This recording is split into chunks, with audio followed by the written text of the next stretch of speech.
All right, one of the most overlooked areas in establishing restaurants, whether it's single location or multi-location, is intellectual property.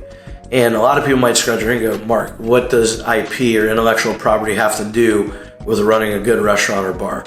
Well, here's the situation. Most of the best brands, the iconic brands in the world, have really strong trademark protection. So the name of the restaurant needs to be distinctive. It needs to be something that you can protect with trademark to have long-term value, to prevent others from going into that business and using it. And that's probably one of the most underrated things that I've seen restaurant groups or owners do, is protect IP from the get-go so that people can't come in or challenge your branding later. You know how expensive and how heart-wrenching and how much momentum you can lose with your customer base if you don't own the name of your restaurant or the logo. And that's another thing that I've seen people do that's cost them sometimes, tens of thousands to millions of dollars at exit, is not getting the artists who drew the logo to assign that logo to the restaurant.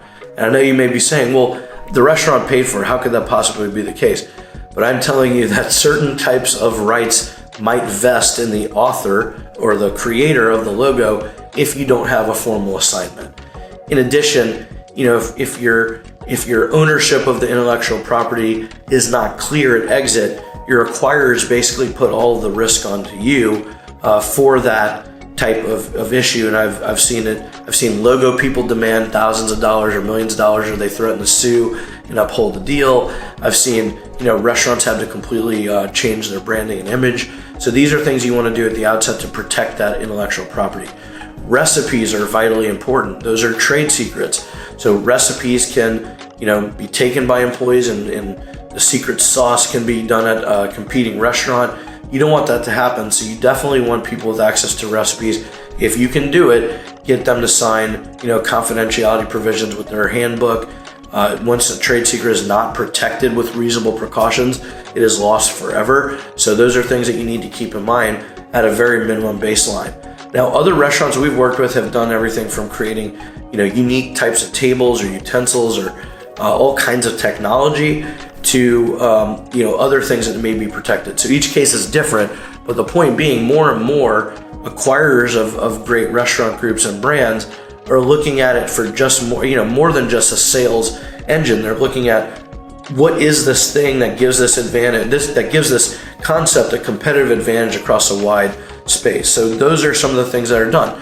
Each time you hire a third party to create IP, whether it's a logo, social media creative, your branding, you want to have an agreement in place, just like most companies, that says, I'm paying you for this, you're giving it to me in return, and we own all the rights in it. That way you can take your kind of core designs, you can switch designers, they can make derivative works or modifications without worrying about the original creator or artist of that work. And I think that's kind of a standard thing that you're going to need to do in order to protect the brand for the long term and to make it a success. So don't forget IP. There's a tendency sometimes in the restaurant bar industry to say, oh, we're just more informal, we do everything with a code of honor. And the code of honor seems to exist except when there's a lot of money at stake toward the end. So don't make that classic mistake of assuming that everything's all good until the end, and that person who you thought was on the honor code with you is asking you for $50,000 to sign over something that you kind of created and conceptualized and paid them in the first place to do. So as difficult as those conversations can be, this is why you get good legal counsel. We can give you short agreements that don't overwhelm people. We can also explain to them why this is important, and it doesn't diminish the value of your brand or the fact that you're, an independent DIY kind of minded person. This is just protecting what's, rightfully the company's property, the restaurant's or bar's concepts and artwork, and it's vitally important that you do that. If you have any questions, reach out to us, get in touch. If you like this content, please like and subscribe, and link to the content if you really like it. But we appreciate your support and hope to hear from you soon. Thanks.